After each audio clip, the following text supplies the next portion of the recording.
yung sinasabi na laging happy Sabbath. Ano po? Kasi nung kami po ay mag-seminar sa Lipa, ay ng mga may mga tungkulin sa ating simbahan ay sinabi na baguhin yung ating mga isinemera doon, na baguhin lagi yung happy Sabbath, ano po? Kasi lagi na daw po yun. Kaya baguhin natin yung salitang happy Sabbath. Sabihin natin, mapagpalang na araw sa inyo lahat, mga kapatid. Ayan. Ako po ay unang-una humihingi ng paumanhin. Ayan, si Pastor Picas po pala at si Ma'am Picas ay ngayon lang din ninyo naging bisita dito. Ayan. Pero pagpasensya na po niyo, Pastor, ano po? Kasi naman po kami ay kayo lang naman yata yung malapit. Kayo po ay makakabalik pa dito. Subalit kami po ay Santo Tomas pa. Ano po?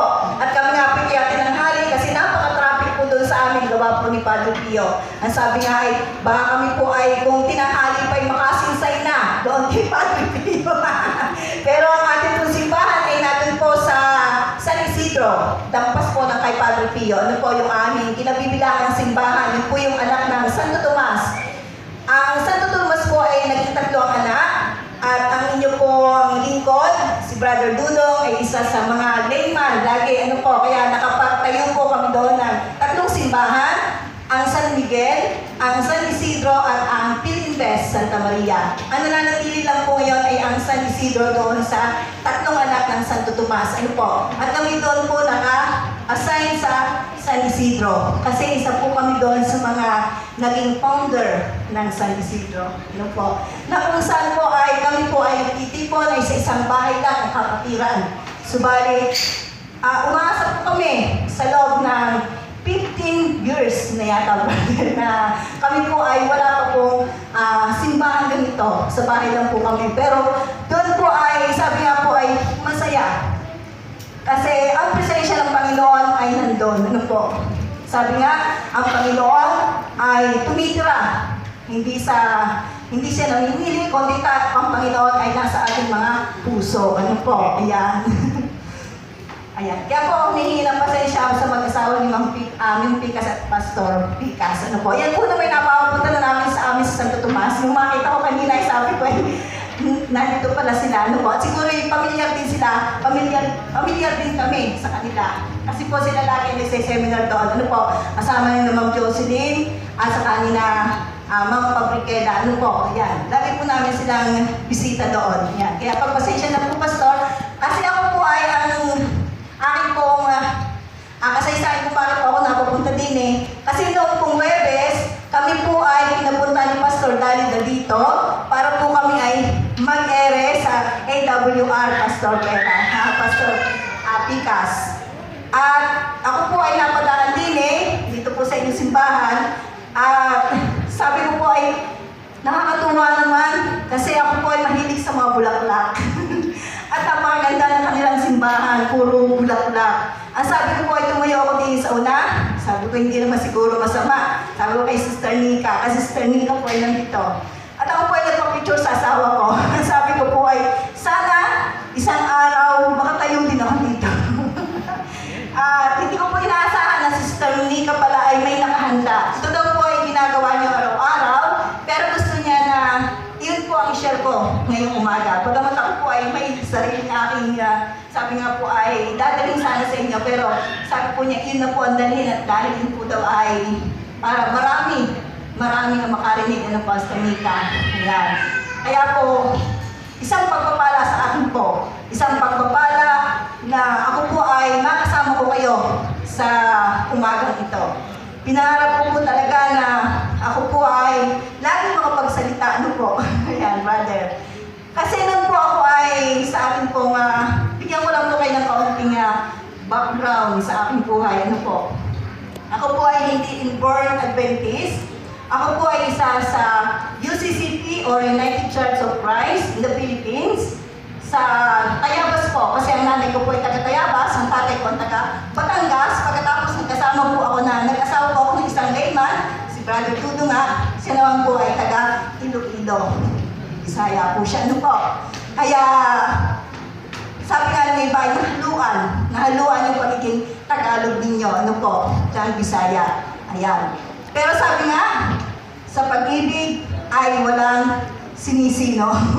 Sa pag-ibig ay kahit anong ano po, pag yan ang pumasok sa atin ay talagang wala tayong magawa, ano po. Pero pinakamasarap, pagka po tayo ay umibig, ay yung gusto ng Panginoon. Kasi sa aking buhay po ay pamula pagkabato kay Protestant, hindi ko po akalain na sa pamamagitan ng isang konsultor nung kami po nakatira sa Batangas, si Brother Duming Nunez, hindi ko pa nakakalimutan ang kanyang pangalan, ano po. Inalok po niya ako noon ng Help in Home. Kasi po ang yung lingkod ay hindi man yun naitanong, ay isa rin po akong, ang natapos ko po ay guro. Guro po ako sa secondary, major history, minor Filipino, at ako po din po ay nakapagturo ng 10 taon, pero ang iba po ang tinuruan ko. Mga maliliit na bata na kung saan po ay nakaranas ako ng mga hirap sa buhay. Subalit sabi nga po ay hindi sumuko. Kasi sabi ko, yun ang plano ng Panginoon sa aking buhay. Subalit hindi ko po inaasahan na nakarinig po ako ng ano nun ay mga 1991 na kung saan po ako ay natatapos ko lang ang mag-graduate sa Western Philippine Colleges na ngayon po ay University of Batangas, UB. Ano po? Ay nakarinig na ako ng salitang iyon. Subalit ako po ay nagmatigas ang aking nalooban. At sabi ng tatay ko noon ay magpadala daw ng isang mangaral sa bahay. Sapagkat wala pong Adventist sa aming pamilya, sapagkat dalago pa po ako noong mga panahong yon. Nagpadala po ng mangaral at ang pinadala po doon ay aming naghihinong sa kasal, si Ninong Eladio de Malibot ng Bawan. Ano po? At yun po ay nagtuturo sa amin, lagi pumupunta. At ang nabautismohan pong una ay aking tatay noong 1992 sa Bawan. Ako po ay sinasama nila na simbahan, subalit ako po ay nag-decide na magpabautismo ay nung kami po ay nandito na sa Santo Tomas, 2004. At sa pagiging Adventist ko po ay tunay na ang pagpapala ng Panginoon ay sumaakin. Sapagkat ako po ay naguguluhan sa aking buhay.